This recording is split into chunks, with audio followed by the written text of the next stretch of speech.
Eh bien, c'est Simon et ses deux amis qui viennent d'obtenir le bac, qui mettent ça, avec Rocco et Doline. Tout ça ne va pas durer très longtemps, et ça va pas tourner, l'histoire ne va pas tourner autour d'une petite soirée étudiante, avec de la danse et de la boisson. Il y a déjà assez de films qui racontent très bien ça. Mais plutôt c'est Simon, en pleine fête, qui va être arrêté, qui va être stoppé, car le devoir l'appelle. Sa fête est en effet interrompue, non pas par un gros tapage de porte à 6 h du matin, non, mais par un livre. Ce livre va en fait lui apprendre que toute l'histoire qu'on lui a contée depuis sa tendre enfance est une mascarade, du moins en partie.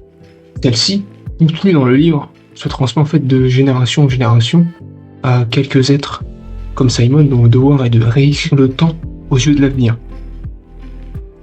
Simon fait bien évidemment partie de la prophétie et il a le devoir de la perpétuer. Et évidemment, borné comme il est, il refuse. Ou plutôt, il accepte, mais à une condition. Il veut d'abord retracer l'histoire à l'envers pour discuter avec ses homologues du passé et prendre une décision en revenant. De là, c'est une aventure qui commence. Et tout ne va pas se passer comme il était prévu au début, et je retrace en arrière l'histoire et je reviens pour prendre une décision. Non.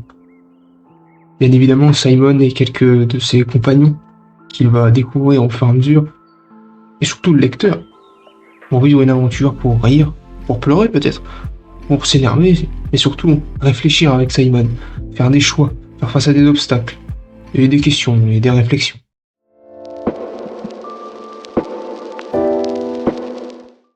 Eh bien, c'est une histoire qui a été, entre guillemets, écrite pour un public de jeunes adultes. C'est du young adulte, de l'heroic fantasy, mais ça peut aussi intéresser les adultes, parce que le livre, il a été écrit dans une forme d'aventure, de quête, dans un monde irréel et fantaisiste, en métaphore du monde réel, dans un ton ironique, et vers une évolution vers de l'épique, vers un peu plus de sérieux, avec une portée réflexive. Donc le livre, il a été écrit pour passer un bon moment, faire passer un bon moment pour tous ceux qui aiment le genre de l'heroic fantasy, mais aussi pour rire, et pour réfléchir sur des sujets de société, sur des sujets existentiels. Ceux qui veulent s'évader, vivre une aventure, mais en riant et en réfléchissant malgré tout, sur des questions qui font écho dans un monde irréel, à des dilemmes bien réels.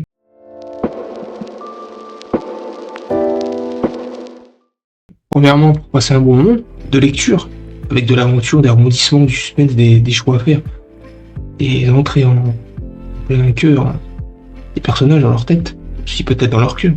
Deuxièmement, pour rire, avec un livre écrit avec pas mal de légèreté, surtout au départ, avec un personnage principal qui je pense, va faire rire certains, mais en agacer d'autres.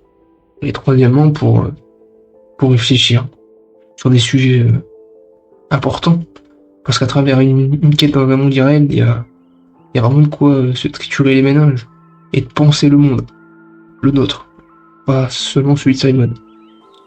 Certitude, remise en question, vérité, confiance, liberté, bonheur, devoir, bien et mal, sur un peu qui je souhaite devenir et dans quel monde.